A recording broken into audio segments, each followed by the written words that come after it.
What's up? Welcome back to another video. I'm in my car wash right now and I'm gonna show you guys how I order soap, how I mix soap, and get everything set up and ready to go for my customers. So I order my soaps from cleanrite.com. That's K-L-E-E-N-R-I-T-E.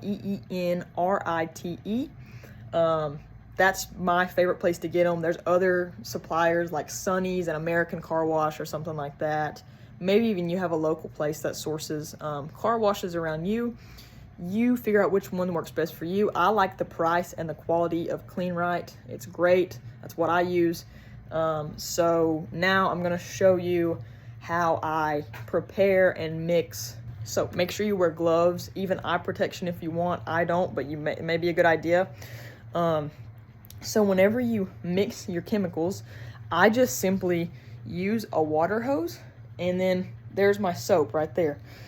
This is another great tool to get. I don't know what this is called, but this is a lifesaver. I used to use a funnel, and what I would do is I would put the funnel down in this, and have the funnel sitting here, and I would pour the soap in it, and half the freaking soap would end up in the floor or all around my barrel. So now I got this little tool right here, and it is awesome. All right, so this is my great purple foam brush soap. This stuff smells incredible, works great. My customers love it.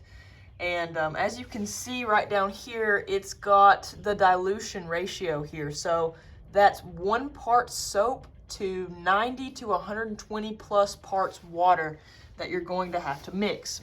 This is a 15-gallon jug. Now this is my wax. This is a 5-gallon jug. Usually it's cheaper the bigger you buy them. So I just go ahead and buy the 15s. But pay attention, because just because this foam brush is 1 part soap, 90 to 120 plus water, that doesn't mean that every soap's gonna be like that. Your tire cleaner is gonna be different from your foam brush. Your foam brush is gonna be different from your pre-soak and your high pressure soap and all that good stuff. So pay attention to that. Never use these chemicals undiluted unless it specifically says that, because you can really get into some trouble there, just using those harsh chemicals on car paint. I'm honestly not sure what this thing is called, but basically it pumps. You put this in your soap barrel, and then you put this in your big barrel, your mixing barrel, and you just do this up and down, back and forth, and it sucks the soap up from here and pushes it out through here. So this is so much easier than putting a funnel and making a mess. And then what I'll do is I'll put a little bit of water in the bottom when I'm done mixing the soap, and I'll just pump it in there. That way it cleans this tube out and keeps it nice and clean, and you can see a little bit of soap there. I didn't get it cleaned out too good, but this right here is your key to mixing soap.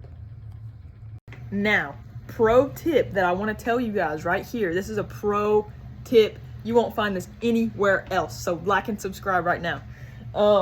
Anyways, so you're gonna get used to mixing soap fast, and you won't have to do this all the time. This is only something you do every few months, depending on how busy your car wash is. But you will get used to doing it, and you'll get in the habit of it. The first time is kind of nerve-wracking. So either ask your car wash mechanic or just maybe watch a YouTube video on it or something. Just get familiar with it.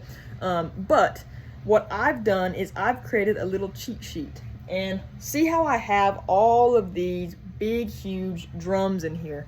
I recommend whenever you go to, you buy a car wash, you're gonna get soaps. If they don't already have these, try to find these somewhere. Maybe at your local hardware store, look on Facebook Marketplace.